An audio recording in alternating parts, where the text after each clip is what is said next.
Namaku Rani. Hidupku dulu berjalan sederhana, meski tak pernah berlebih. Aku lahir sebagai anak kedua dari 3 bersaudara dalam keluarga yang bersahaja. Ayahku seorang pedagang kayu di pasar desa, sementara ibuku mengurus rumah dan sesekali membantu membuat kue pesanan tetangga. Sejak kecil aku sudah terbiasa hidup apa adanya, belajar mensyukuri sekadar bisa makan nasi dengan sambal terasi, atau membeli baju baru setahun sekali menjelang Lebaran. Aku tidak pernah bermimpi muluk-muluk. Yang kuharapkan hanya hidup tenang, bisa bekerja nanti setelah lulus SMA, membantu biaya sekolah adik, dan kalau Tuhan mengizinkan, menikah dengan lelaki yang mencintaiku dari hati. Tapi hidup seringkali menempuh jalannya sendiri. Jalan yang tak pernah kita bayangkan, apalagi kita kehendaki. Semua bermula dari hutang ayahku. Awalnya aku tak tahu. Sebagai anak gadis, ibuku berusaha menutupinya, agar aku tak ikut pusing. Namun rahasia tak bisa disimpan lama. Apalagi sejak penagih datang ke rumah, berteriak-teriak di depan pagar, menyebut nama ayah dengan nada kasar, bahkan pernah menggebrak pintu begitu keras sampai membuat ibu menjerit ketakutan. Malam itu, aku baru pulang dari membantu Bu Dea membuat pesanan tumpeng. Kudapati ayah duduk tertunduk di kursi ruang tamu, menatap lantai dengan mata kosong. Ibu duduk di sampingnya, memijit-mijit bahu ayah, tapi dari raut wajahnya, aku tahu ibu sendiri juga cemas setengah mati. Aku berdehem pelan. Pak, Bu, kenapa? Ada apa? Tanyaku hati-hati. Ibu menoleh, tersenyum hambar. Endak apa-apa, enduk. Sana ganti baju dulu. Kamu pasti capek. Tapi aku sudah dewasa. Aku duduk di depan mereka, menatap langsung ke wajah ayah yang penuh kerutan. Pak, kalau memang ada masalah, bilang saja. Jangan dipendam sendiri. Kita ini keluarga. Ayah menghela napas panjang. Lama, sebelum akhirnya membuka mulut. Ayah punya hutang sama Pak Darto. Besar, enduk. Waktu itu ayah pinjam buat tambahin modal beli kayu, biar usaha kita berkembang. Tapi ternyata harga kayu anjlok, ayah rugi. Sekarang bunganya numpuk, kita sudah hendak sanggup bayar. Hatiku langsung mencelos. Berapa, Pak, hutangnya? 80 juta, jawab ayah lirih. Aku tertegun. Bagiku yang sejak kecil hidup pas-pasan, angka itu terdengar mustahil. 80 juta? Dari mana kami bisa dapat uang sebanyak itu? Ibu mengusap air mata. Penagihnya datang terus, enduk. Mereka mulai ancam-ancam. Ibu takut, nanti kalau mereka bawa preman, nama kita malu di kampung ini. Aku hanya bisa memeluk ibu. Dalam hati, aku bertanya-tanya apa yang bisa kulakukan. Rasanya tak ada. Tabunganku cuma recehan dari hasil membantu Bu Dea, tak akan cukup. Beberapa minggu berlalu, ketegangan makin menjadi.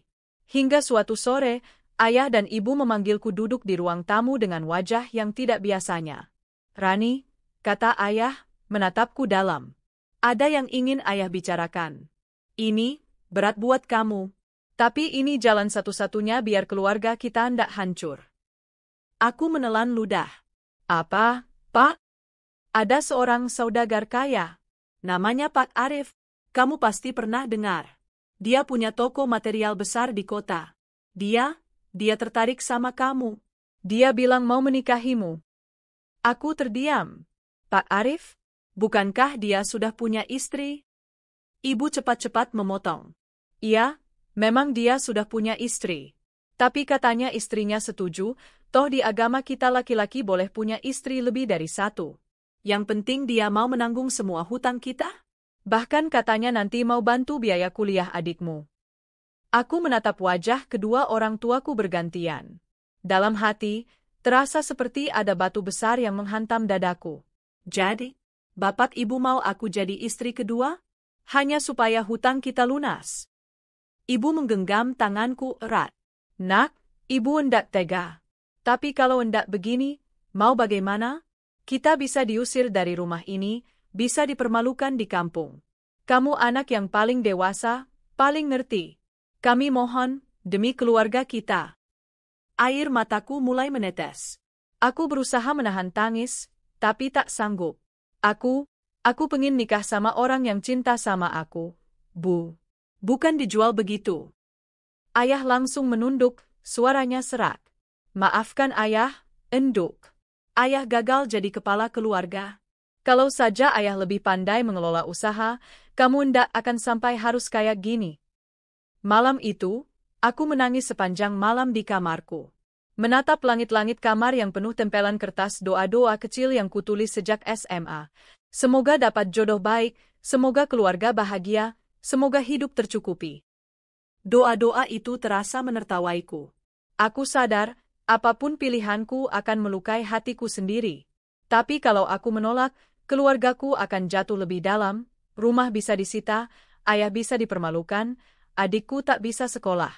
Akhirnya, setelah berhari-hari berpikir, aku mengambil keputusan pahit itu. Keesokan harinya, dengan mata sembab, aku berkata pada ayah dan ibu, kalau memang ini satu-satunya jalan, aku mau, Pak, Bu. Aku akan menikah dengan Pak Arif. Ibu langsung menangis memelukku. Ayah hanya menunduk, bahunya bergetar menahan tangis. Dalam pelukan mereka, aku merasa hatiku seolah dicabik-cabik. Persiapan pernikahan berlangsung cepat. Tidak ada pesta meriah.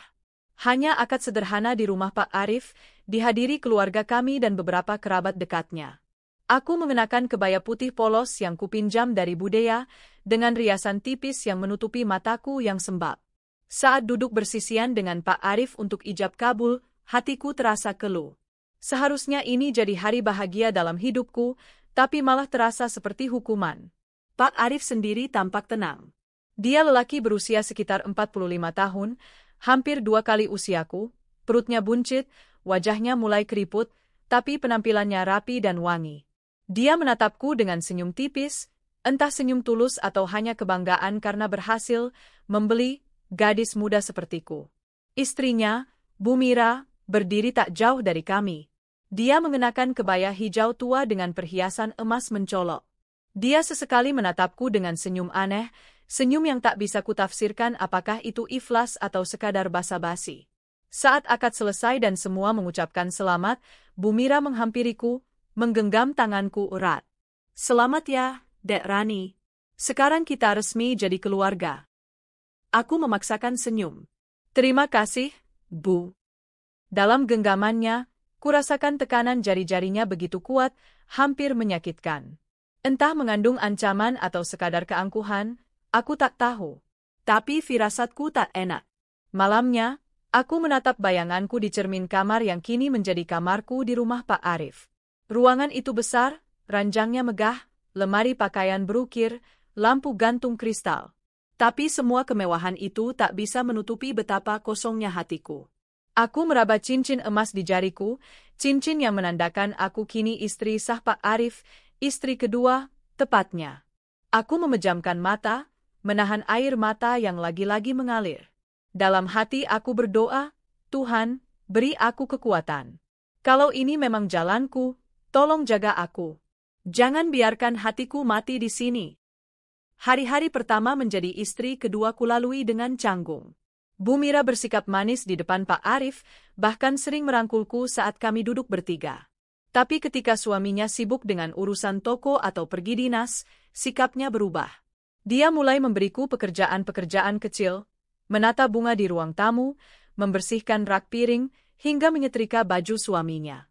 Biar kamu hendak jenuh, Dek, katanya sambil tersenyum. Lagian, rumah ini kan rumah kita bersama sekarang. Aku hanya mengangguk, meski hati kecilku bertanya-tanya, bukankah rumah ini dulu dibangun untuk dia sendiri? Bukankah akulah orang baru di sini, yang sebenarnya tak pernah dia undang dari awal? Tapi aku menahan semua rasa itu. Demi keluarga di rumah, demi ayah dan ibu, demi adikku yang masih sekolah. Aku berusaha meyakinkan diriku bahwa ini semua akan baik-baik saja. Toh, aku sudah berjanji pada diriku sendiri, seburuk apapun nanti, aku akan bertahan. Aku hanya belum tahu betapa pahitnya jalan ini akan membawaku. Hari-hari berlalu dengan lambat. Aku kini resmi menjadi istri kedua Pak Arif, tinggal di rumah besar yang mewah tapi dingin, seolah tak punya jiwa. Ruang tamu luas berlampu kristal, lantai marmer mengkilat, sofa mahal berlapis beludru, semuanya tampak indah di mata orang luar.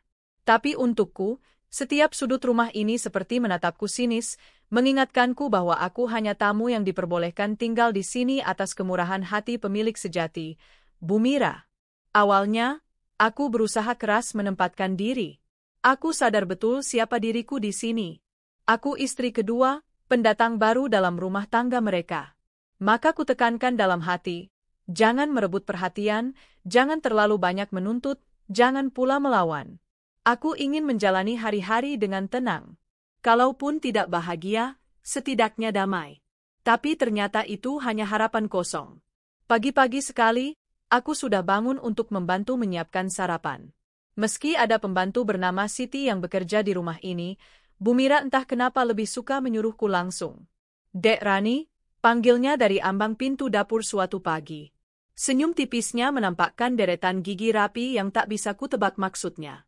"Kamu tolong iris bawang sama cabai, ya. Biar bumbunya halus. Siti kan lagi bersihin taman." Aku yang sedang merapikan gelas di meja makan hanya mengangguk cepat. "Iya, Bu." Sebenarnya aku tidak keberatan. Dari kecil sudah terbiasa bekerja di dapur. Tapi caranya memperlakukan aku, lebih mirip pembantu daripada istri kedua suaminya, lama-lama menorehkan luka halus di hatiku. Meski begitu, aku tetap melakukannya dengan ikhlas. Kubiarkan tanganku sibuk, berharap hatiku tak sempat merasa sakit. Sesekali Bu Mira sengaja memuji masakanku di depan Pak Arif, tapi nada bicaranya selalu terdengar menggigit. "Ini sayurnya lumayan juga, Pak." Padahal biasanya yang masak Siti. "Alhamdulillah sekarang ada Rani, ya, bisalah bantu-bantu biar ndak terlalu berat kerja pembantu kita." Pak Arif hanya mengangguk, sama sekali tidak menyadari sindiran halus itu. Aku hanya menunduk, menahan sesak. Hari-hari berikutnya berjalan dengan pola serupa. Saat Pak Arif ada di rumah, Bu Mira akan bersikap manis padaku. Mengajakku duduk bersama di ruang keluarga sambil menonton TV, bahkan kadang memeluk pundakku sambil tertawa. Tapi begitu suaminya keluar kota, atau sibuk di toko materialnya dari pagi sampai malam, sikap Bu Mira berubah drastis. "Rani," panggilnya suatu siang ketika aku baru saja selesai menyapu lantai ruang tamu. "Kamu belum bersihkan kamar tamu ya? Lantai di sana kayaknya masih debuan. Jangan males-malesan, nanti Pak Arif kecewa sama kamu." Aku menatapnya, menahan diri. "Oh, iya Bu, nanti saya bersihkan. Sekarang saja, saya mau rumah ini selalu rapi. Kamu kan istri kedua, harus bisa jaga perasaan saya sebagai istri pertama. Jangan bikin saya stres lihat rumah berantakan." Aku menunduk, memeluk sapu erat-erat. "Iya, Bu." Setelah Bu Mira pergi, aku duduk sebentar di anak tangga, mengusap keringat yang membasahi pelipis. Rasa lelahnya bukan cuma di badan, tapi jauh di hati. Setiap kalimat Bu Mira seperti menegaskan bahwa aku hanyalah istri tambahan yang tidak punya hak apa-apa selain menuruti semua keinginannya. Yang lebih menyakitkan lagi adalah saat Siti, si pembantu rumah tangga, mulai mengikut cara Bu Mira memandangku. Dia jadi berani bicara seenaknya, mungkin karena merasa kedudukanku sama saja seperti pekerja di rumah ini. Suatu kali saat aku hendak masuk ke dapur mengambil air, kudengar Siti menggerutu di belakangku. "Endak ngerti ya kenapa Pak Arif mau nikah sama dia. Toh udah punya Bu Mira yang cantik, terhormat. Malah nambahin istri muda yang kerjaannya cuma bikin repot." Aku menoleh. Mata kami bertemu. Siti tersenyum sinis, lalu pura-pura sibuk mengelap meja. Aku diam, menahan rasa perih yang menampar harga diriku. Rasanya ingin menegur, tapi bibirku keluh. Siapa aku mau menegur? Bahkan pembantu di rumah ini saja merasa lebih pantas dari aku. Aku masih ingat malam itu, malam pertamaku harus tidur sendirian karena Pak Arif mendadak pergi ke kota sebelah untuk urusan bisnis. Bu Mira yang awalnya tampak tenang, malam itu berubah.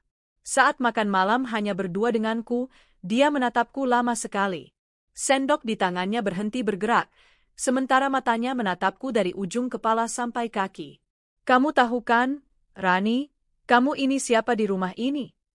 Aku menelan ludah, gugup. "Iya, Bu. Kamu hanya istri kedua. Rumah ini milik saya, keluarga saya. Jadi kamu harus tahu diri. Jangan sekali-kali mencoba merebut perhatian Pak Arif lebih dari yang seharusnya." Ngerti? Dadaku terasa sesak, tapi aku berusaha tersenyum. Saya ngerti, Bu. Bagus. Dia meletakkan sendoknya dengan suara berisik. Kamu jangan sampai bikin saya sakit hati. Kalau saya sakit hati, saya bisa bikin kamu lebih menderita dari ini. Aku menunduk. Air mataku sudah menggenang tapi kutahan sekuat tenaga agar tidak tumpah di depannya. Setelah itu, aku membersihkan meja, mencuci piring, dan baru masuk kamar saat rumah sudah hening. Di balik pintu kamarku, aku tak lagi sanggup menahan tangis. Kututup mulutku rapat-rapat agar isakku tak terdengar, tapi seluruh tubuhku bergetar hebat. Inikah hidup yang harus kuterima demi membayar hutang keluargaku? Hidup tanpa harga diri, hanya sebagai pelengkap dalam rumah tangga orang lain? Pagi berikutnya, Bu Mira memintaku menemaninya belanja ke pasar tradisional. Sebenarnya aku senang diajak keluar rumah, meski hanya pasar. Setidaknya aku bisa menghirup udara luar dan tak merasa seperti burung dalam sangkar. Tapi rupanya Bu Mira punya tujuan lain. Di pasar, dia sengaja menggandeng lenganku erat.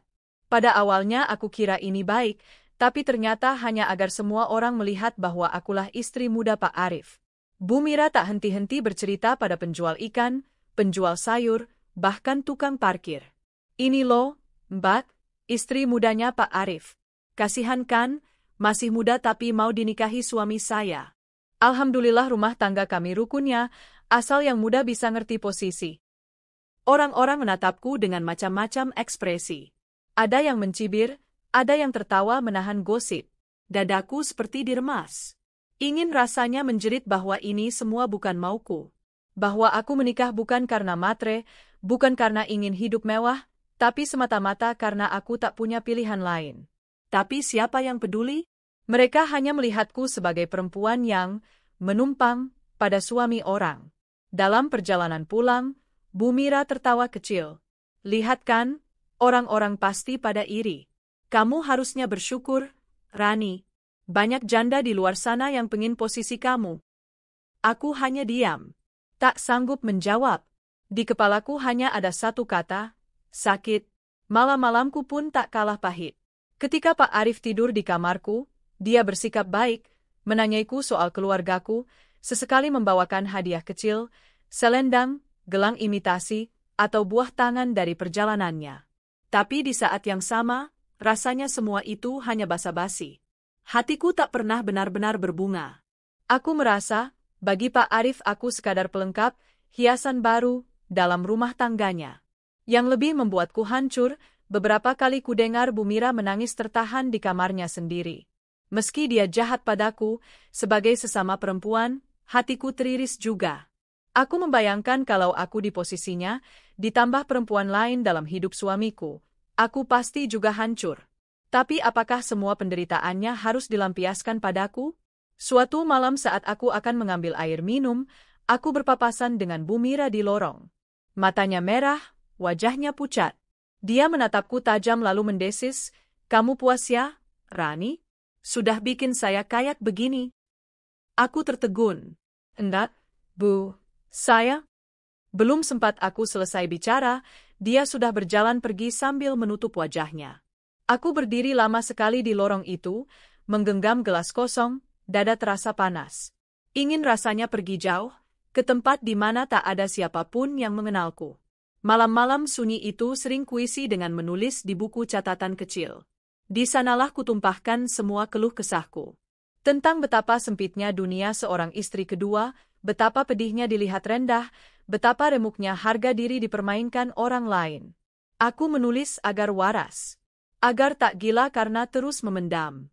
Aku juga sering memikirkan keluargaku. Bagaimana keadaan ayah dan ibu sekarang?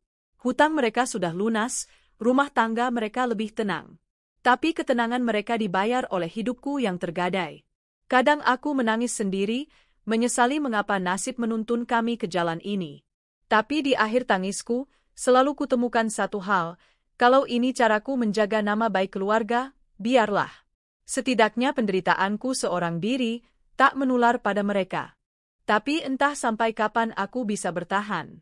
Karena hari demi hari, Bu Mira makin kreatif menciptakan siksaan halus untukku. Entah dengan kata-kata sinis, pekerjaan rumah yang melelahkan, atau mempermalukanku di depan orang. Dan aku pun hanya bisa menunduk. Menerima.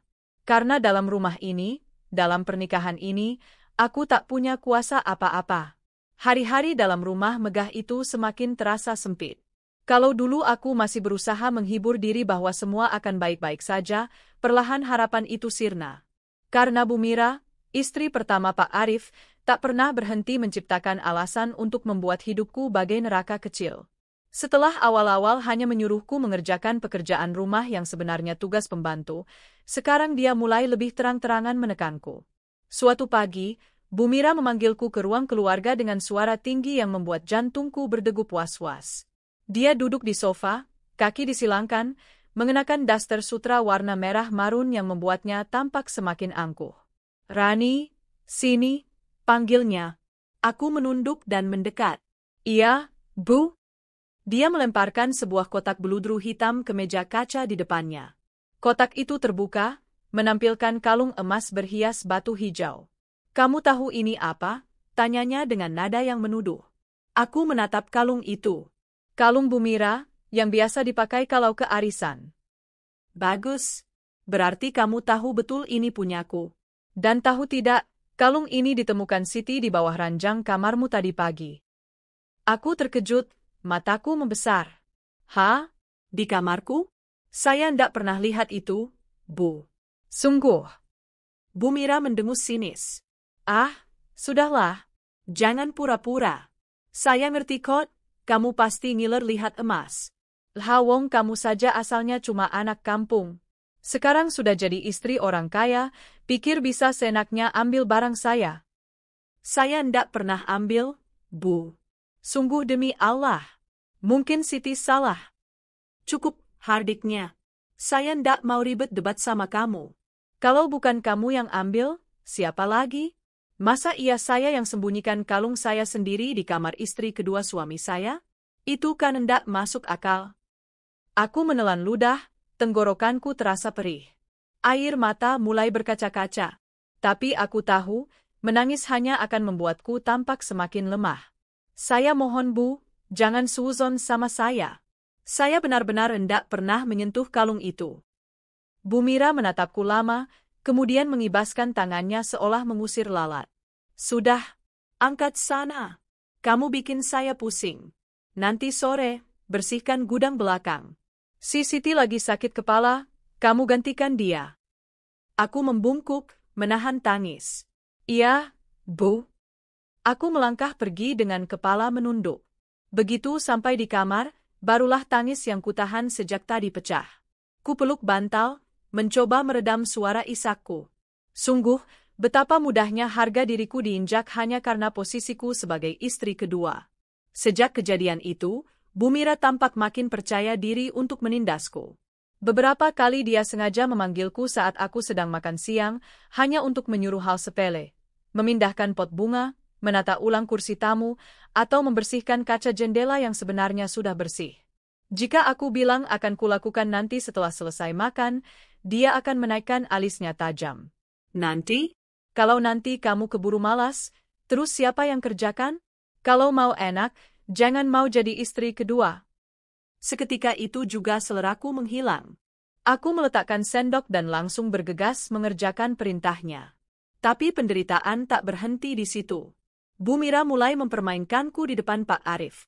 Saat suaminya pulang kerja dan kami makan malam bersama, dia berpura-pura baik padaku, menanyakan kabarku dengan suara lembut. "Dek Rani sehat? Tadi kamu habis bersihin lantai ya? Wah, kasihan, kamu pasti capek. Tapi sabar ya, namanya juga rumah besar, butuh banyak tenaga." Pak Arif hanya tersenyum kecil, tampak senang melihat istrinya rukun.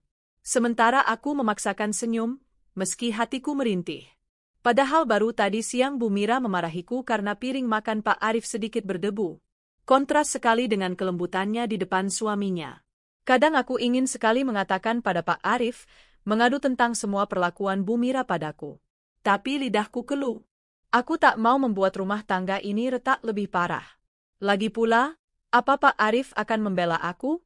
Aku hanya istri keduanya, statusku selalu berada satu tangga di bawah Bu Mira. Sampai pada suatu hari, masalah itu memuncak. Siang itu, Bu Mira menjerit histeris dari kamarnya. Aku yang sedang membantu Siti di dapur langsung berlari naik ke atas. Kulihat Bu Mira berdiri gemetar sambil menunjuk kotak perhiasannya yang terbuka, isinya berantakan. "Ini pasti kamu," teriaknya begitu melihatku muncul di ambang pintu. Aku tertegun. "Apa maksudnya, Bu?" "Kalung berlian saya hilang. Cuma kamu yang bisa masuk ke kamar saya. Kamu pasti ngambilnya. Kamu kan dulu sudah coba-coba ngambil kalung saya yang hijau itu." Darahku seolah berhenti mengalir. "Astagfirullah, Bu. Saya ndak pernah sentuh kotak itu. Sungguh demi Allah saya ndak." Bu Mira tiba-tiba berjalan cepat menghampiriku dan tanpa diduga, plak, sebuah tamparan mendarat di pipiku. Kepalaku terpelanting ke samping, mataku berkunang-kunang. Siti yang melihat hanya menutup mulutnya, tampak ketakutan. "Kalau sampai kalung itu ndak ketemu," desis Bu Mira dengan suara dingin, "kamu saya lapor polisi. Biar kamu tahu rasanya di penjara karena maling." Aku berdiri terpaku. Air mataku langsung mengalir. Bukan hanya karena sakitnya pipiku yang baru ditampar, tapi lebih karena rasa hancur. Hancur karena harga diriku yang diinjak sedemikian rupa. Malamnya, Pak Arif pulang dan langsung dihampiri Bu Mira yang menangis sambil memeluknya. "Mas, kalung berlian Mira hilang." Mira yakin banget ini pasti ulah Rani. Dia kan dari dulu ndak pernah punya apa-apa, sekarang lihat perhiasan sedikit saja matanya hijau.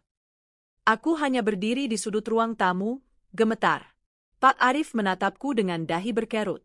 "Rani, betul kamu ngambil kalung itu?" Aku langsung menggeleng cepat, air mata tak terbendung. "Endak, Pak. Saya ndak pernah ambil. Endak tahu apa-apa." "Tapi siapa lagi yang sering naik ke kamar atas? Siti kan jarang ke situ." "Saya yakin ini ulahmu," sahut Bu Mira memotong. Pak Arif menatapku lama, kemudian menarik napas berat. "Untuk sementara, semua perhiasan istri pertama saya akan saya kumpulkan di brankas. Rani, mulai sekarang kamu ndak usah bantu bersih-bersih kamar atas lagi. Kalau benar kamu ndak ambil, ya sudah." Tapi kalau ternyata bohong, dia tak melanjutkan kalimatnya, hanya menatapku tajam. Aku mengangguk dengan lemah. Hatiku remuk. Bahkan suamiku sendiri tak benar-benar membelaku. Aku pulang ke kamar dengan langkah gontai, memegang pipi yang masih perih bekas tamparan Bu Mira. Malam itu, aku sujud lama sekali dalam solat. Berdoa sambil terisak, "Ya Allah, kalau memang semua ini untuk menghapus dosa-dosaku, aku terima. Tapi tolong beri aku kekuatan. Jangan biarkan hatiku mati dalam rasa sakit seperti ini." Sejak kejadian itu, Bu Mira tak lagi menyembunyikan kebenciannya padaku. Dia terang-terangan memerintahku seenaknya, dengan suara sinis yang tajam. Kadang saat Pak Arif ada, dia justru berpura-pura sedang memanjakanku. "Mas, lihat dong. Rani cantik ya kalau pakai daster warna pink. Kasihan juga dia, dari tadi saya suruh muter-muter rumah bantu Siti." Pak Arif hanya tertawa kecil, tak mengerti permainan istrinya sendiri. Aku menunduk, menahan rasa malu. Rasanya aku benar-benar boneka di rumah ini, dipegang, dimainkan, dilecehkan senak hati. Siti pun mulai menjauhiku. Mungkin takut kalau Bu Mira menuduhnya membela majikan kedua ini. Rumah megah ini terasa makin dingin. Tak ada tempat aku menumpahkan hati. Keluargaku di kampung tak tahu apa-apa, mereka sudah terlalu bersyukur hutang lunas dan mengira aku hidup bahagia. Aku tak pernah punya keberanian bercerita, takut mereka merasa bersalah. Di atas ranjang malam-malam, aku menatap langit-langit kamar yang kosong. Terkenang masa kecilku saat tidur beralas tikar lusuh bersama adik-adikku. Betapa rindunya aku pada kesederhanaan itu, meski dulu tak ada yang mewah, tapi hatiku damai. Di sini, meski ranjangku empuk dan selimutku wangi lavender, setiap malam hanya terasa menyesakkan. Dalam catatan harianku, kutulis, "Aku tak pernah tahu betapa sakitnya jadi istri kedua, sampai akhirnya merasakannya sendiri. Sakit bukan hanya karena dihina, difitnah, atau bahkan ditampar. Tapi lebih karena merasa tak punya harga diri, tak punya tempat berpijak. Aku seperti debu yang menempel di sepatu mereka, tak penting, tak berarti, hanya menunggu waktu untuk disapu dan dibuang." Aku menutup buku catatan itu dengan tangan gemetar. Menatap keluar jendela, ke langit malam yang pekat. Bertanya-tanya sendiri dalam hati, sampai kapan aku harus bertahan dalam hidup seperti ini? Dan jauh di lubuk hatiku, mulai tumbuh sebuah tekad kecil, bahwa suatu hari nanti aku akan berhenti. Aku akan menolak diinjak-injak lagi, meski belum tahu caranya. Karena aku juga manusia, yang ingin dihargai, yang ingin bahagia, yang ingin bebas. Hari-hari terus berlalu. Aku mulai merasa hidupku hanya terjebak dalam lingkaran rutinitas yang melelahkan, bangun pagi, membantu menyiapkan sarapan, membersihkan rumah, menghindari kemarahan Bu Mira, menahan tatapan sinis Siti, lalu tidur dengan dada yang penuh luka. Begitu terus, hari demi hari, tanpa ada satupun yang bisa kuharapkan membuat hidup ini terasa indah. Pak Arif jarang di rumah. Kesibukannya mengurus toko material membuatnya pulang larut malam, kadang bahkan menginap di kota sebelah. Jika dia ada di rumah, dia cukup baik padaku. Bertanya kabar, sesekali membawakan oleh-oleh kecil. Tapi lebih dari itu, dia tak pernah benar-benar memperhatikan apa yang terjadi antara aku dan Bu Mira. Aku tahu dia memilih menutup mata. Mungkin karena dia tak ingin rumah tangga pertamanya rusak, atau mungkin dia memang menganggap semua ini wajar. Toh aku hanya istri kedua, sudah seharusnya bersabar dengan semua keadaan. Sampai pada suatu sore, ujian itu datang lagi, lebih berat dari yang pernah kuduga. Aku baru saja selesai mengepel lantai ruang keluarga ketika Bu Mira memanggilku dengan nada tinggi. "Rani, kesini sekarang." Aku buru-buru menghampirinya. Bu Mira duduk di kursi sambil memegang ponselnya, wajahnya merah padam. "Ini apa-apaan?" Aku mengerutkan alis. "Apa ya, Bu?" Dia menoleh tajam padaku, matanya menyala penuh amarah. "Kamu SMS Pak Arif bilang kangen dia? Pakai nangis-nangis minta ditemani? Kamu ndak tahu malu ya, perempuan? Mau merebut perhatian suami saya lebih lagi?" Aku terdiam. Kepalaku pening. SMS? Kapan aku kirim SMS seperti itu? Setahuku, terakhir aku hanya mengabari Pak Arif soal pembayaran listrik yang minta persetujuan. "Bu, saya ndak pernah kirim SMS seperti itu." Mungkin salah kirim, atau nomornya Pak Arif dihubungi orang lain. "Berhenti berdalih," bentak Bu Mira. "Kalau kamu cuma mau jadi istri yang tahu diri, jangan ganggu dia. Saya sudah cukup sabar terima kamu di rumah ini. Tapi kalau sampai kamu berani main drama nangis-nangis biar dia kasihan, kamu ndak akan saya biarkan lagi." Aku hanya bisa menunduk. Rasanya lidahku keluh. Untuk membela diri pun percuma, karena Bu Mira sudah yakin dengan kesalahanku yang bahkan tak kulakukan. Sejak itu, Bu Mira makin menjadi-jadi. Dia tak lagi hanya menugaskanku bersih-bersih rumah, tapi juga memaksaku membersihkan gudang belakang sendirian, tempat penuh debu, sarang laba-laba, dan tikus. "Bersihin baik-baik, ya," katanya dengan senyum licik. "Kalau sampai saya lihat masih ada debu, nanti kamu saya suruh ulang dari awal." Aku hanya mengangguk, tak berdaya. Hari itu aku menghabiskan waktu berjam-jam di gudang, mengangkut karung-karung berisi kain bekas, menyingkirkan kotak-kotak kardus yang hampir lapuk. Debu mengepul di mana-mana, membuatku batuk-batuk sampai dada terasa panas. Tanganku gatal-gatal karena kena jaring laba-laba. Tapi kupaksakan terus. Aku tak mau Bu Mira punya alasan untuk memarahiku lagi. Menjelang maghrib, tubuhku mulai menggigil. Keringat dingin menetes dari pelipis, pandanganku berkunang-kunang. Aku terhuyung keluar gudang, mencari udara segar. Saat itulah Bu Mira muncul, menatapku dengan sorot mata puas. "Kok lemes gitu? Baru juga kerja sedikit sudah mau tumbang." Aku hanya tersenyum hambar. "Ya Bu, cuma agak pusing." "Kalau mau pingsan, jangan di sini ya. Malah bikin kotor lagi. Sana ke kamarmu." Aku mengangguk pelan, menahan air mata. Kaki kupaksakan melangkah ke dalam rumah, naik ke kamar, lalu begitu pintuku tutup aku langsung rebah di atas ranjang. Tubuhku menggigil hebat. Aku memeluk bantal erat-erat, berusaha menghangatkan diri. Tapi dinginnya merambat sampai tulang. Esoknya, aku benar-benar demam. Saat bangun, tubuhku panas sekali. Kepala terasa berat, sendi-sendi nyeri. Rasanya setiap napas yang kuhela membawa sakit sampai dada. Tapi aku tak berani diam saja. Aku tetap bangkit, menata tempat tidur, lalu keluar kamar hendak membantu Siti menyiapkan sarapan. Namun baru beberapa langkah, pandanganku berputar, kaki seperti tak berpijak, dan aku ambruk begitu saja di lantai koridor. Ketika tersadar, Bu Mira sudah berdiri di atasku, menatapku dengan tatapan campur aduk antara muak dan gelisah. "Kamu ini kenapa sih? Baru kerja segitu saja sudah sakit? Jangan bikin repot lah." Aku menahan sakit sambil mencoba duduk. "Maaf Bu, saya cuma pusing." "Sudah sana balik ke kamar. Jangan kelihatan di depan saya kalau cuma mau ngeluh." Aku memaksakan diri berdiri dan berjalan kembali ke kamar. Begitu pintuku tutup, air mataku jatuh satu persatu. Aku merasa benar-benar sendirian. Bahkan saat sakit pun, tak ada yang peduli. Sore itu, Pak Arif pulang lebih cepat. Dia sempat masuk ke kamarku, menatapku yang terbaring lemas. "Kamu sakit ya, Enduk?" tanyanya pelan. Aku mengangguk, memaksakan senyum. "Ya Pak, cuma masuk angin." Dia duduk di pinggir ranjang, mengusap punggung tanganku. "Kalau endak kuat, bilang sama Siti. Jangan maksain diri. Nanti cepat sembuh ya." Hanya itu. Setelah itu dia keluar lagi, mungkin kembali ke kamar Bu Mira. Aku menatap pintu yang tertutup, dada terasa hampa. Sebagai istri, aku seolah hanya bayangan di sudut rumah ini. Beberapa hari kemudian, aku baru benar-benar pulih.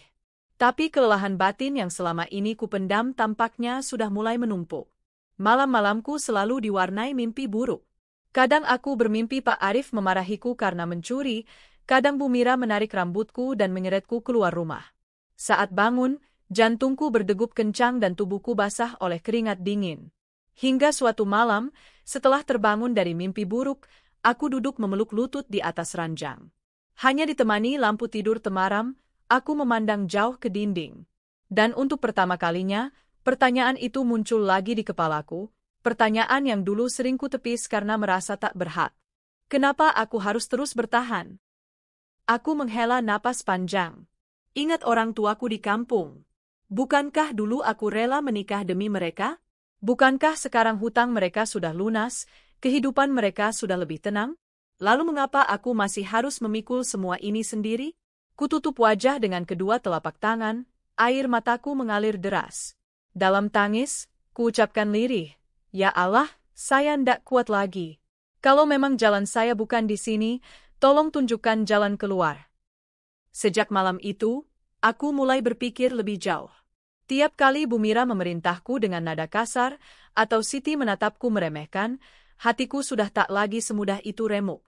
Karena diam-diam aku mulai memupuk tekad bahwa suatu hari nanti, aku akan berhenti. Aku akan keluar dari rumah ini, lepas dari semua belenggu yang menahanku. Tapi aku tahu, melepaskan diri dari pernikahan bukan hal mudah. Statusku istri kedua.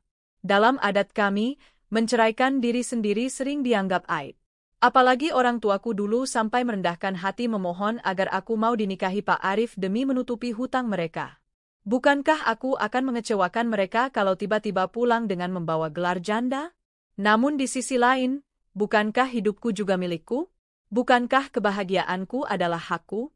Pertanyaan-pertanyaan itu terus berdengung di kepalaku. Membuat malam-malamku semakin panjang. Membuat aku duduk termenung di depan cermin, memandang wajahku yang kini tampak lebih pucat, pipi tirus, mata cekung. Di mana Rani yang dulu ceria, penuh semangat menata masa depan? Gadis yang dulu ingin jadi guru, atau buka toko kecil sendiri? Kini yang tersisa hanya istri kedua yang sering difitnah, dihina, bahkan ditampar tanpa ampun. Suatu sore, aku memberanikan diri menelepon ibuku. Sudah lama aku tak benar-benar curhat pada beliau, hanya sekadar menanyakan kabar. "Gimana kabarmu di sana, Enduk?" tanya ibu dengan suara lembut yang langsung membuat hatiku nyeri. Aku menggigit bibir, menahan tangis. "Baik, Bu. Alhamdulillah. Kamu ndak ada masalah kan sama keluarga suamimu?" Aku diam sejenak. Ingin sekali berkata, "Ibu, Rani ndak bahagia di sini. Rani sering dimarahin, difitnah, bahkan pernah ditampar. Rani capek, Bu." Tapi kalimat itu hanya berputar-putar di kepala, tak pernah benar-benar keluar. Akhirnya hanya kubalas pelan, "Enggak kok, Bu. Semua baik-baik aja. Doain Rani sehat terus ya." Habis menutup telepon, aku menangis terseduh-seduh. Mungkin ini takdirku. Tapi semakin sering aku memikirkan semua yang telah kulalui, hatiku semakin menolak. Malam itu, setelah sholat Isya, aku duduk lama sekali di atas sajadah. Menatap sajadah hijau tua yang sudah mulai lusuh, tempat paling sering aku menumpahkan air mata. Perlahan, kata-kata itu mengalir dari bibirku, nyaris seperti janji suci. Ya Allah, jika ini bukan jalan yang Engkau ridho untukku, beri aku keberanian untuk melepasnya. Aku ingin bebas. Aku ingin memulai hidup baru, jauh dari rasa takut dan hina. Jika Engkau izinkan, aku akan keluar dari rumah ini dengan tetap menjaga kehormatan yang tersisa.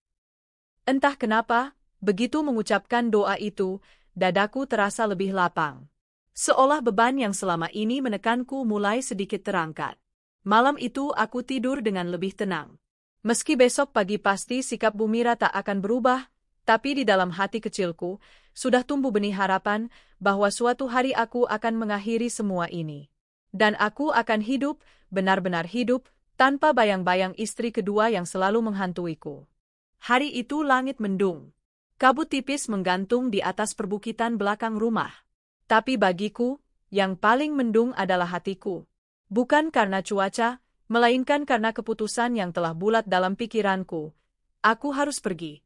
Setelah bertahun-tahun menahan perih, membiarkan diriku diinjak, dihina, difitnah, bahkan dilupakan, akhirnya aku sadar, aku bukan boneka. Aku bukan barang yang bisa dibeli untuk membayar hutang. Aku manusia. Dan aku berhak memilih hidupku sendiri. Pagi itu aku bangun dengan dada yang lapang, untuk pertama kalinya sejak lama. Aku duduk di atas tempat tidur sambil memandang pakaian-pakaian sederhanaku yang tergantung di balik pintu. Tak banyak yang kupunya. Tapi justru karena sedikit, aku jadi merasa ringan untuk melangkah. Aku sholat subuh, lalu duduk lama di sajadah. Aku tak banyak berdoa, hanya diam, memejamkan mata, membiarkan air mataku jatuh tanpa suara. Lalu, dengan tenang, aku berbisik dalam hati. Ya Allah, jika langkahku ini salah, tegurlah aku. Tapi jika ini memang jalan keluarku, kuatkanlah aku. Aku ingin berhenti menjadi istri yang hanya dianggap pelengkap. Aku ingin menjadi manusia yang utuh kembali. Sehabis sarapan, Pak Arif duduk di ruang tamu membaca koran. Bu Mira sedang di dapur, mengatur daftar belanja mingguan. Aku berdiri cukup lama di tangga sebelum akhirnya menyiapkan keberanian. Langkahku terasa berat saat mendekati Pak Arif. Aku berdiri di hadapannya, lalu memanggil pelan, "Pak." Pak Arif menurunkan koran, tampak terkejut. "Iya, Rani. Ada apa?" Aku menatapnya lekat-lekat. Lalu perlahan, aku berkata dengan suara bergetar namun tegas, "Saya ingin bicara empat mata." Dia mengernyit, lalu mengangguk. Kami pindah ke ruang kerja kecil di ujung rumah. Saat pintu kututup, aku menatapnya lurus-lurus dan menghela napas panjang. "Pak, saya mau pamit," kataku pelan tapi mantap. "Pamit?" Pak Arif terperanjat. "Pamit kemana?" "Pamit meninggalkan rumah ini." "Saya ingin bercerai, Pak." Hening. Untuk beberapa detik yang panjang, ruangan itu hanya diisi suara detik jam di dinding. Lalu Pak Arif bersuara, suaranya berat. "Kamu kenapa? Apa ada yang saya salahkan, Rani?" Aku menunduk. "Bukan Bapak. Bapak baik. Tapi rumah ini, kehidupan ini bukan tempat saya, Pak. Saya terlalu lelah hidup dalam bayang-bayang istri pertama. Saya terlalu hancur menahan semua perlakuan Bu Mira. Saya sudah mencoba bertahan. Tapi saya tidak sanggup lagi." "Rani, rumah tangga mana yang sempurna? Semua butuh proses." "Bapak tahu?" Potongku pelan. "Saya pernah ditampar, dituduh mencuri, difitnah, dipermalukan di depan banyak orang. Dan saya diam. Karena saya berpikir, mungkin ini balasan dari dosa saya.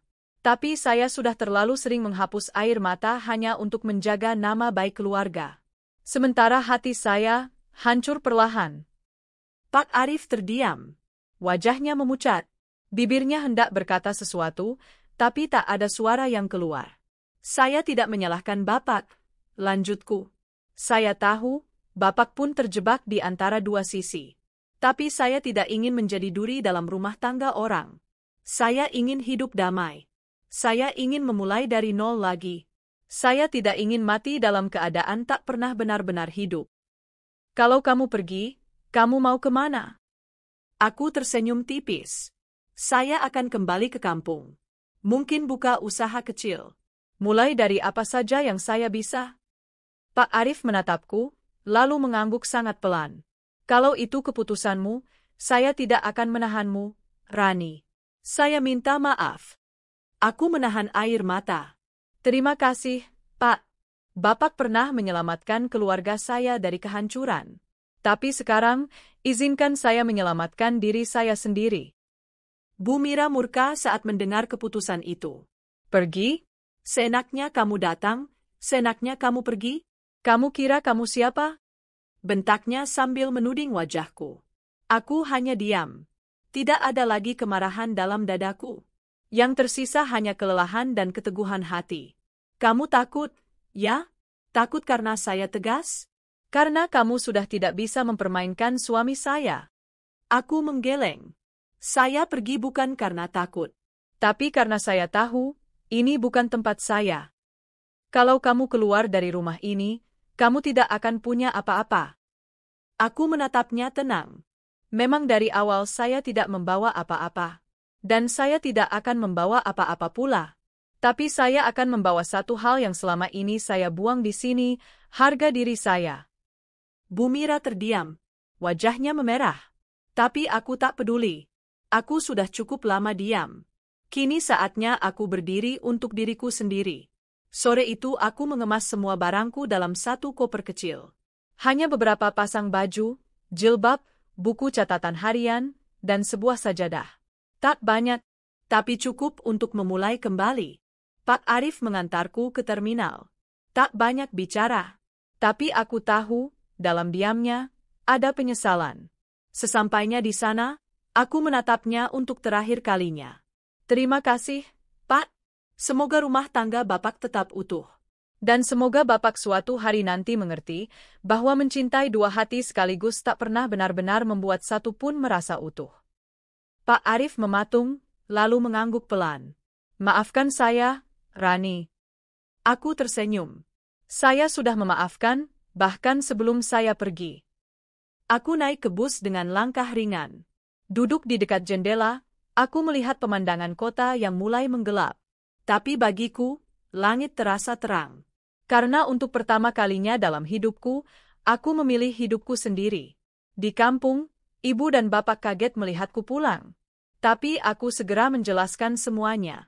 Aku tidak menjelekkan siapapun. Aku hanya mengatakan bahwa pernikahan itu tak bisa kujalani lagi. Dan bahwa aku ingin memulai hidup baru. Ibu sempat menangis, memelukku erat. Maafkan ibu, enduk. Ibu ndak tahu kamu sesakit itu. Aku menangis di pelukannya. Endak apa-apa, Bu. Sekarang Rani sudah bebas. Rani hanya ingin hidup tenang. Aku mulai menjual gorengan kecil di pinggir jalan. Awalnya malu, tapi lama-lama biasa. Aku menyewa meja kecil di depan toko kelontong milik tetangga. Setiap pagi, aku bangun, membuat adonan bakwan dan tahu isi, lalu menjajakannya sambil tersenyum pada para pembeli. Gorengan buatan Mbak Rani enak loh, kata salah satu anak sekolah yang sering jajan di tempatku. Aku tertawa. Rasanya hangat sekali. Bukan karena gorengannya, tapi karena sekarang aku bebas dari belenggu. Pelan-pelan, aku menabung. Aku belajar online, membaca buku-buku kewirausahaan. Aku mulai membuat camilan kering yang bisa dikemas dan dijual ke warung-warung. Dari satu warung, kini sudah ada 5 yang menerima produknya. Aku bukan siapa-siapa sekarang. Bukan istri orang kaya. Bukan pemilik rumah besar. Tapi aku adalah aku, perempuan yang akhirnya memilih untuk tak lagi diinjak, tak lagi hanya jadi pelengkap, dan tak lagi hidup dalam bayang-bayang istri kedua. Masa laluku tetap melekat. Luka-luka itu masih terasa jika kuingat. Tapi aku tidak akan membiarkan luka itu menghalangi langkahku. Justru darinya aku belajar berdiri. Dan di suatu pagi yang cerah, saat aku menyusun toples berisi keripik di warung depan, aku tersenyum kecil pada diriku sendiri. Dalam hati aku berkata, "Terima kasih, Rani. Karena kamu sudah berani pergi. Karena kamu memilih dirimu sendiri. Dan karena kamu tahu, kebahagiaan tidak butuh rumah besar, tidak butuh perhiasan mahal. Yang dibutuhkan hanya satu, hati yang merdeka." Musim penghujan datang lagi. Dedaunan di kampungku tampak lebih hijau, aroma tanah basah setiap pagi menguar segar. Tapi yang paling kusyukuri, kini aku bisa menikmatinya tanpa rasa was-was, tanpa harus menunggu panggilan Bu Mira yang bisa datang kapan saja dengan suara sinis. Sudah setahun sejak aku resmi bercerai dari Pak Arif. Di kampung ini, banyak tetangga yang awalnya memandangku penuh rasa iba, bahkan tak sedikit yang berbisik-bisik di belakang punggungku. "Kasihan, Rani, pulang ke kampung bawa status janda. Padahal dulu jadi istri orang kaya, sekarang malah jualan gorengan." Awalnya ku pendam semua itu dalam dada, rasanya pedih. Tapi lama-lama, aku belajar menertawakan hidupku sendiri. Karena ternyata, saat aku berhenti peduli pada omongan orang, hidup ini jauh lebih ringan. Usahaku berkembang sedikit demi sedikit. Dari cuma jualan gorengan, kini aku juga memproduksi keripik tempe dan kacang bawang. Awalnya hanya untuk dititip di warung-warung kampung, tapi lama-lama merambah ke warung di kecamatan. Aku membuka tabungan khusus, hasil dari keuntungan jualan. Sedikit demi sedikit uangnya terkumpul. Aku bahkan bisa membeli mixer baru untuk mempercepat proses mengolah adonan. Alat itu kuberi nama, meski hanya dalam hati, teman seperjuangan. Setiap subuh aku bangun lebih awal, mengadon bumbu, mengiris tipis tempe, atau menyiapkan bumbu kacang. Lalu menjelang siang, menyiapkan semua pesanan warung. Badanku sering pegal, lenganku kadang memerah terkena cipratan minyak panas. Tapi beda rasanya. Ini bukan siksaan, ini perjuangan yang aku pilih sendiri. Dan tiap lelah itu datang, aku hanya tersenyum sambil berkata dalam hati, "Enggak apa-apa, Ran, ini kan hidupmu sendiri." Suatu hari, saat sedang mengemas keripik tempe ke plastik bening di teras rumah, seorang lelaki datang dengan motor bebek tuanya. Dia berhenti di depan pagar rumah dan memanggilku. "Mbak Rania?" Aku mengangkat kepala, sedikit heran. "Iya, Mas. Maaf, ini siapa ya?" Dia tersenyum, menurunkan helm. Wajahnya ramah, kulitnya agak legam karena sering terpapar matahari. "Saya Fajar, pemilik toko kelontong, Rezeki Jaya, di pasar kecamatan. Dapat rekomendasi dari Pak Bayu, katanya keripik Mbak enak. Saya mau coba beli partai kecil dulu, kalau cocok nanti rutin." Dadaku langsung hangat. Aku berdiri cepat, menghapus tangan yang berlumur tepung pada celemek. "Wah, alhamdulillah, terima kasih, Mas. Boleh banget. Saya ambilkan sampelnya dulu ya." Aku masuk, mengambil beberapa bungkus keripik tempe dan kacang bawang. Fajar mencicipinya di tempat. Dia manggut-manggut, lalu menoleh padaku dengan wajah puas. "Ranyah, gurih, pas banget buat dagangan saya. Nanti tolong siapkan 5 lusin campur ya Mbak, besok saya ambil. Kalau laris, bulan depan kita tambah lagi." Aku hampir melompat saking senangnya. "Iya, Mas, insya Allah saya siapin. Terima kasih banget." Dia hanya terkekeh. "Sama-sama, Mbak. Rezeki sampean, rezeki saya juga." Hari itu rasanya aku ingin menari. Begitu Fajar pergi, aku masuk ke kamar, duduk di kasur tipis, lalu menengadah penuh syukur. Bibirku menggumam, "Ya Allah, terima kasih. Mungkin memang jalanku bukan jadi istri orang kaya, tapi jadi perempuan mandiri yang bisa menafkahi diri sendiri." Sejak hari itu, usahaku tambah ramai. Order dari toko Fajar lancar, bahkan kadang ia minta ditambah kalau permintaan pasar naik. Beberapa toko lain mulai mendengar kabar dan ikut memesan. Setiap menerima pesanan baru, aku selalu mencatat rapi di buku besar, sesuatu yang dulu kupelajari diam-diam dari majalah kewirausahaan bekas. Aku mulai menyewa 2 tetangga untuk membantu mengupas bawang dan mengiris tempe. Mereka senang sekali karena bisa dapat tambahan pemasukan. Rumah kecil kami ramai dengan tawa ibu-ibu. Kadang sambil bekerja, mereka bercerita tentang anak-anak mereka, tentang harga sayur di pasar, tentang gosip-gosip lucu kampung. Rasanya hangat sekali. Ibu sering memperhatikanku sambil tersenyum bangga. Ibu senang lihat kamu sibuk gini. Biar kecil, usaha sendiri itu nikmatnya beda ya, Enduk. Aku mengangguk sambil menatap tangan ibuku yang sudah mulai keriput. Iya, Bu. Ini hidup yang Rani pilih sendiri. Jadi meski capek, Rani tetap bahagia. Tak disangka, Fajar makin sering datang. Awalnya cuma ambil pesanan, tapi lama-lama dia suka duduk di teras, minum teh hangat yang kubuat. Kadang dia cerita soal toko kelontongnya yang sedang berkembang. Kadang tentang adiknya yang sedang kuliah. Dulu saya juga sama, Mbak, katanya suatu sore sambil memandangi kebun kecil di samping rumah. Nggak punya apa-apa. Modal cuma motor butut itu. Tapi saya pikir, kalau mau hidup ya harus kerja keras. Lama-lama ya begini. Mungkin belum kaya, tapi cukup buat hidup tenang. Aku hanya tersenyum. Diam-diam, aku suka mendengar cerita perjuangan orang lain. Seperti menegaskan lagi bahwa semua orang pernah melalui masa sulit. Fajar tidak pernah menyinggung masa laluku. Dia hanya menatapku sebagaimana seorang teman atau seorang rekan bisnis. Itu saja sudah lebih dari cukup bagiku. Karena aku tak perlu merasa takut dibandingkan atau dihakimi lagi. Sampai pada suatu hari, saat sedang menatap plastik keripik ke dalam kardus, Fajar memandangku lama sekali. Aku merasa kikuk. Ada apa, Mas? Dia meneguk air liurnya.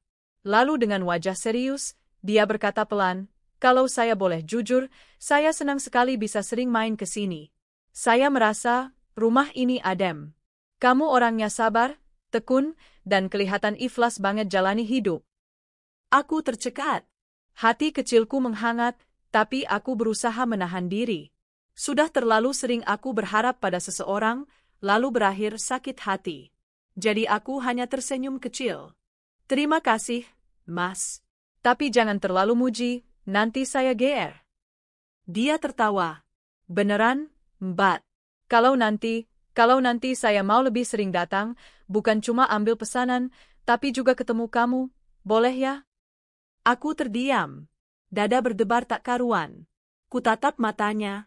Dan dalam sorot matanya, aku tak melihat pandangan yang merendahkan atau hanya ingin memanfaatkan. Aku melihat rasa tulus. Pelan-pelan aku mengangguk. Boleh, Mas. Sejak saat itu, Fajar makin sering datang. Kadang bawa bakso, kadang bawa jajan pasar. Kadang cuma duduk nemenin aku ngupas bawang. Dia pernah bilang, saya cuma nggak mau kamu kerja sendirian. Takutnya capek terus sakit. Hatiku menari tiap mendengarnya. Tapi aku tetap hati-hati. Aku belajar dari masa laluku, tak mau lagi tergesa-gesa menyerahkan hidupku pada orang lain. Suatu sore, Fajar datang dengan wajah lebih serius dari biasanya. Kami duduk di kursi bambu depan rumah. Angin sepo-sepo meniup lembut, menebarkan wangi bunga kenanga dari pekarangan tetangga. Mbak Rani, saya tahu masa lalu kamu nggak gampang. Kamu pasti masih trauma.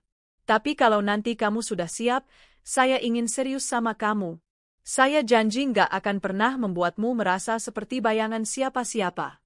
Nggak akan pernah membandingkan kamu dengan siapapun. Karena buat saya, kamu sudah luar biasa. Aku menatapnya lama. Mataku berkaca-kaca.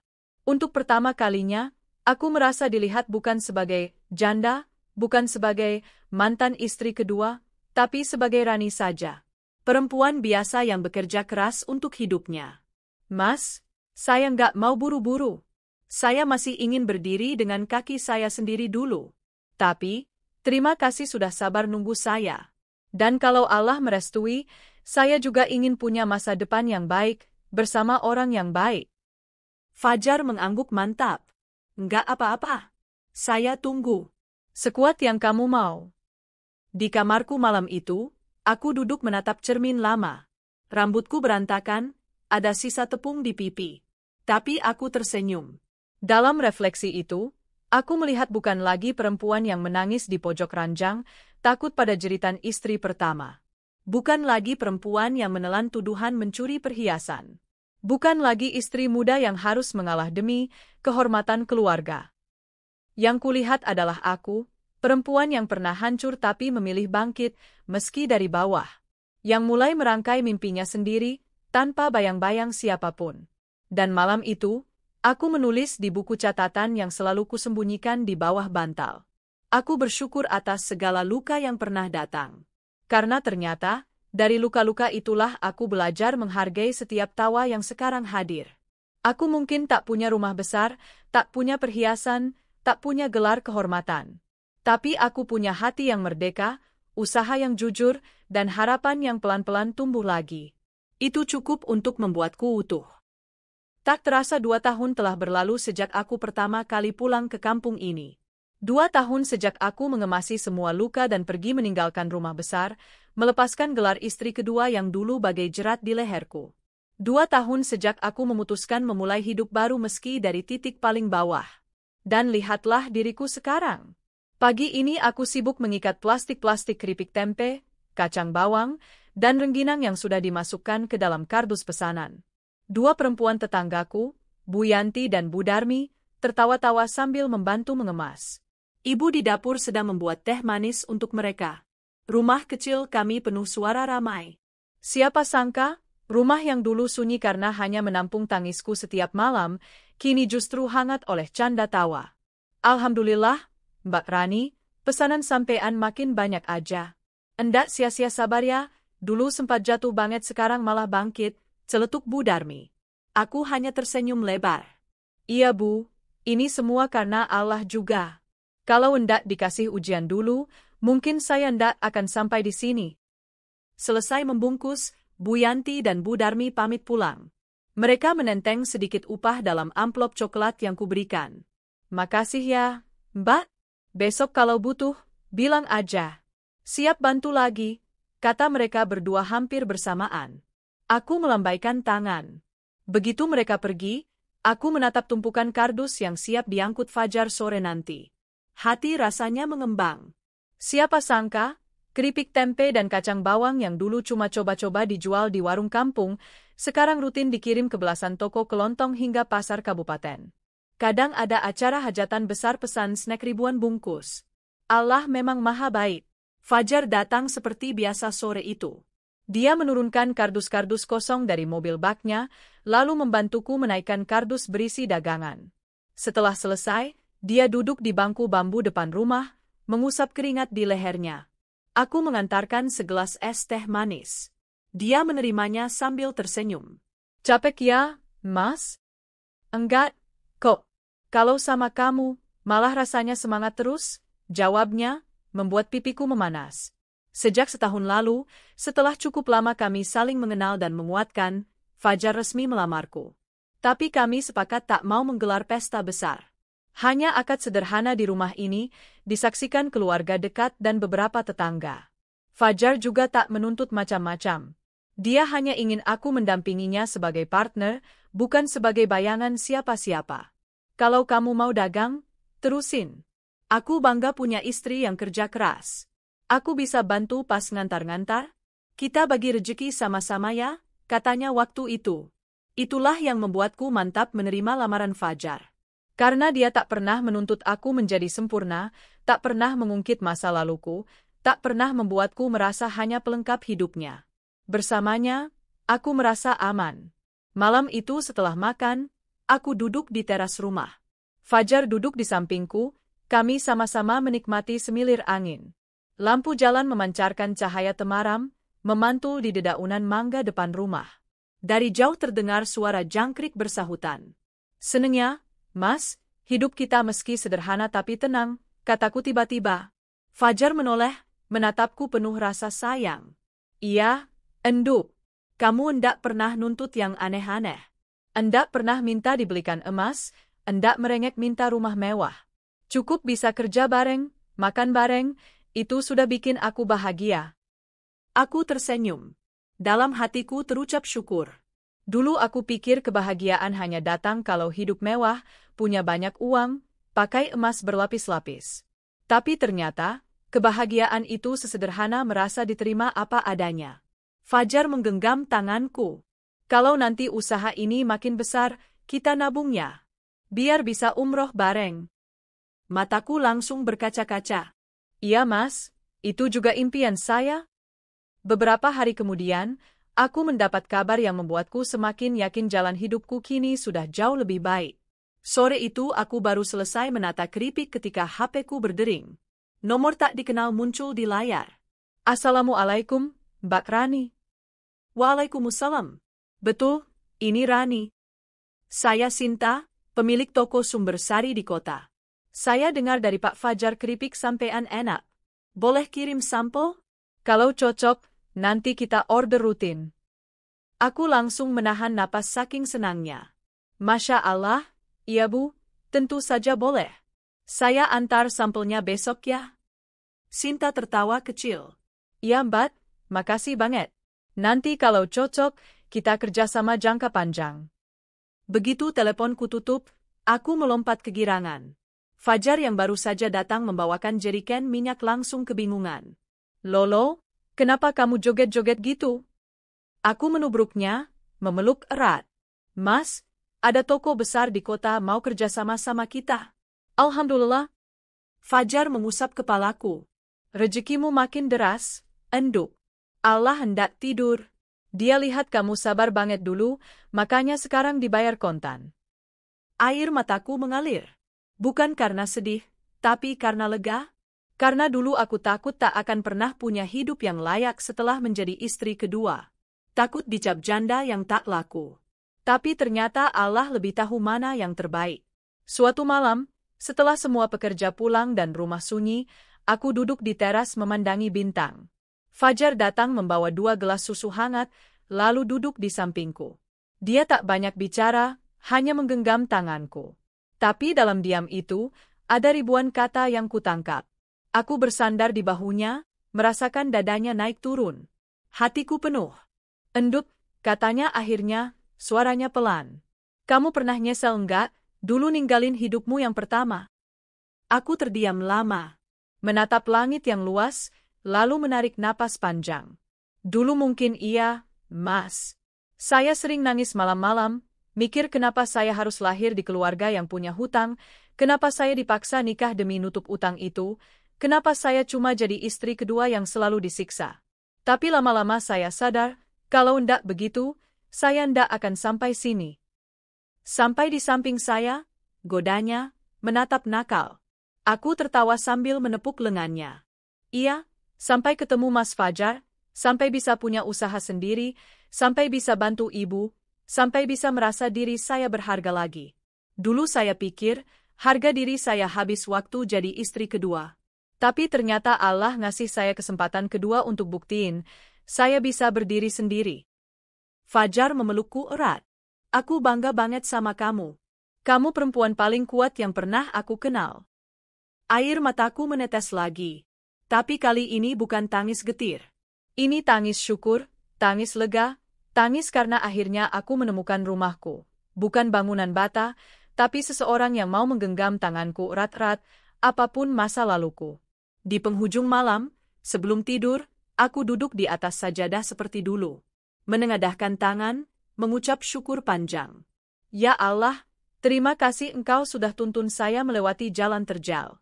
Terima kasih Engkau beri saya keberanian untuk pergi dari rumah yang hanya mengurung saya dalam luka. Terima kasih Engkau pertemukan saya dengan orang-orang baik. Jika dulu saya tak sanggup melewati semua rasa sakit itu, mungkin saya ndak akan pernah mengerti indahnya dicintai tulus seperti ini. Keesokan harinya, aku bangun dengan hati lapang. Menyambut pagi dengan senyum, siap lagi mengaduk adonan keripik, siap lagi bertemu pembeli, siap lagi mengantar pesanan dengan Fajar. Hidup kami mungkin sederhana, tapi penuh cinta dan kerja keras. Dan itu jauh lebih mewah daripada semua emas dan rumah besar yang dulu kumiliki. Karena kini, aku bukan lagi istri kedua. Bukan lagi perempuan yang harus mengalah pada siksaan istri pertama. Bukan lagi pelunas hutang keluarga. Kini aku adalah Rani, perempuan utuh dengan usaha sendiri, dengan keluarga kecil yang hangat, dengan cinta yang tak menuntut apapun selain kesetiaan. Dan aku berjanji pada diriku sendiri, tak akan pernah lagi membiarkan siapapun atau keadaan apapun menenggelamkan aku dalam bayang-bayang gelap masa lalu. Karena hidup ini hanya sekali, dan aku sudah terlalu lama menyanyiakan bahagiaku demi menyenangkan orang lain. Kini, Giliranku untuk benar-benar hidup.